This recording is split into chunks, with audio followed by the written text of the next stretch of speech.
I want to move to Seattle quickly. This is we've said it before. I've said it on a bunch of other shows that I've been on. Uh, my favorite draft. I don't think it's particularly close. Good vibes. John Schneider. It's a 4-year extension. He will be here for what seems like what he's. This is his Well, this 20. contract takes him through the 31 draft, I believe. I think he had 2 years left so he had a year left. They picked up his option for 26. So he was under contract for 25, picked up his option for 26. And this is a 4-year extension that I believe carries him through the 31 draft. So that's the 30 season, which would be his 21st in Seattle. And the 31 draft would be his 22nd draft with the Seahawks. Yeah, I mean, God, good for him. Crazy amount of stability. I think Mickey Loomis is the only GM who's been in place longer. Like Jason Light, Les Snead, there are a few that are close, but I think Schneider's the second longest tenure behind Mickey Loomis. Not that, and it probably should be horrifying to John Schneider that I could say that this is probably my favorite draft that he's had. So look out, John. Sorry about that. But I think that there's a lot of components to this. And I will offer, from my off season, kind of looking at everything that happened and making calls on my end. My understanding of everything that happened in Seattle was we just had no idea kind of how not cohesive that offense was and how lacking of an idea of an identity that offense had. Now that you put Kubiak in the fold and you bring him in with guys who are there like Jake Peetz, I think that you put together the pieces of a really, really good offensive system. I think. Take it away.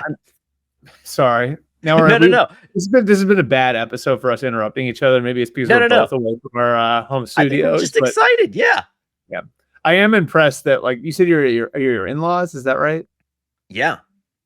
I'm impressed that you have the hanging mic thing at your in-laws. That's I wouldn't. So it's attached to, and this is. I just want people to understand the dedication here.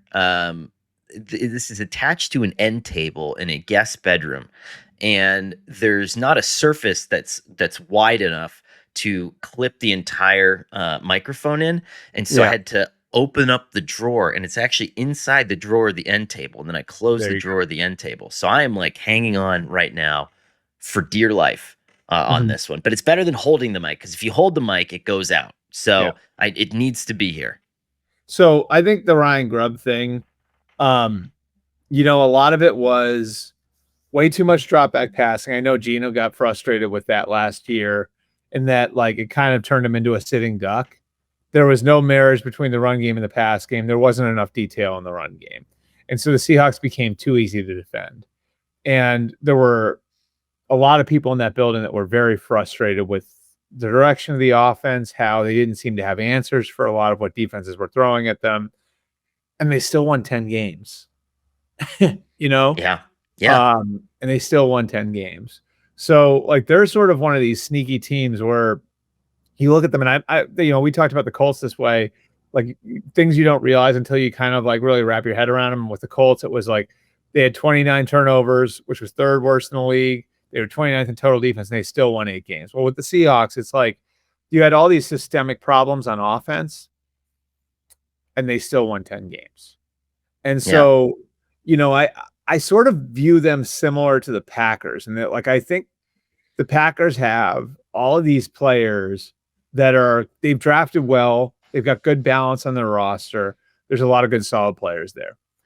And now the question is, can some of the players there elevate from good to great? I think the question is the same with Seattle, right? Like it's like you look at like the Charles Crosses, the Jackson Smith and Jigbas, the Boye Mafes, the Devin Witherspoons, Kenneth Walker. There's like a lot of like really good, solid players on that roster, and they've done a good job of taking the capital from the Russell Wilson trade and spinning it into a new core for their team. Now they're at the point where they're going to have to make decisions on guys like that. Reek Woolen's another one, right? Where do you pay those guys to be the core of your team for the next 5 years, or do you not? And so I think they're like sort of in this interesting spot where it's like, can those players who we know are good players elevate and become great players? And I think, bringing Clint Kubiak in is going to help. I think Mike Macdonald's defense in year 2, that's a complex scheme. There's a lot to it. Hmm. Uh, so, like, what do they look like in year 2?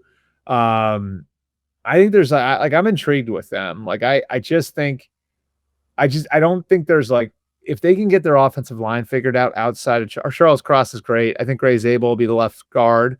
They can get the other 3 line spots figured out. If Nicky Minwari becomes what I think he could be for the offense for the defense, which is like I think he's got like a Big ceiling. nickel, baby. Well, I think he's got a ceiling to be like I think he play like Kyle Hamilton type of role, like Yeah. where they move him around, like the way Yeah. what Kyle Hamilton was for McDonald in Baltimore. Like I don't know why that team can't be a force. Like I'm probably a little bit of a bigger believer in Sam Darnold than most people, just because I think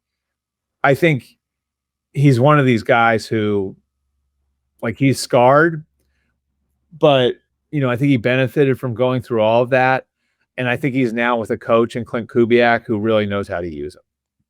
I think if you put together a bunch of the dumbest narratives of last season and beyond, I think that you could like that the Seahawks offense wasn't good. It wasn't that it wasn't good. It just wasn't. It didn't work. It wasn't streamlined. It wasn't the right scheme. And then the other narrative being that Sam Darnold somehow crumbled down the stretch. And you and I have attacked this in many different ways since the playoffs. Like the Vikings weren't prepared. The Vikings didn't have the right personnel. The Vikings weren't ready for all-out Their blitzes. offensive This line guy didn't crumbled. crap his pants. Like, Yeah. what are you doing when you get a 0 blitz in your face on almost every down and your offensive line isn't equipped to handle it? That's not a quarterback issue. That's a personnel The issue. Rams whooped them up front in that playoff game. Yeah. Whooped them up front. That is a conditioning issue. That is a lot of things. That's not just a Sam Darnold issue. And I agree with you. He can play the way that he played last year for the foreseeable future. I don't think that, and yes, you don't have Justin Jefferson, but you have a good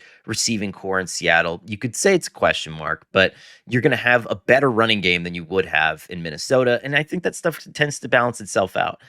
For me, and I don't know if you think the same, but for me, it's either San Francisco or Seattle in this division. And I know that's crazy to say with how well that the Rams played last year, but that's how much I like this team. What's that? Even the Rams are dropping off. I think that's just how much I like Seattle right now. But I'm depending on your eyes and ears out here. Yeah, I would say the other thing that's noticeable is how it really is Mike Macdonald's operation now, and it's easy to relate everything back to Baltimore, but I think it's kind of like, Brian Billick won a Super Bowl with the Ravens and obviously did a good job there, and he handed it off to John Harbaugh, and not willingly, obviously, but handed it off to John Harbaugh in 2008. But I think one of the things that was really one of the things that was so impressive about what the Ravens did is like the identity didn't really change. You know what I mean? Like the identity of what the Ravens have more or less had what they are has been so identifiable going all the way back to 2000, right? Like, so for 25 years, there's just this play style that they have that I think is unmistakable. And I think it's similar here with the Seahawks, where Pete Carroll's gone now, and Mike Macdonald does things markedly different from a scheme standpoint than Pete did them, right, on the defensive side. The offensive side's a little bit of more of a moving target because both those guys are defensive coaches. But I think some of the tenets of the program are the same. They want a tough, hard-nosed run game. They want like defense that's got freaks. And I know that sounds general, but like they want a defense that has like these big, long freaks that are going to shrink the field, right? Like because of their speed and their length.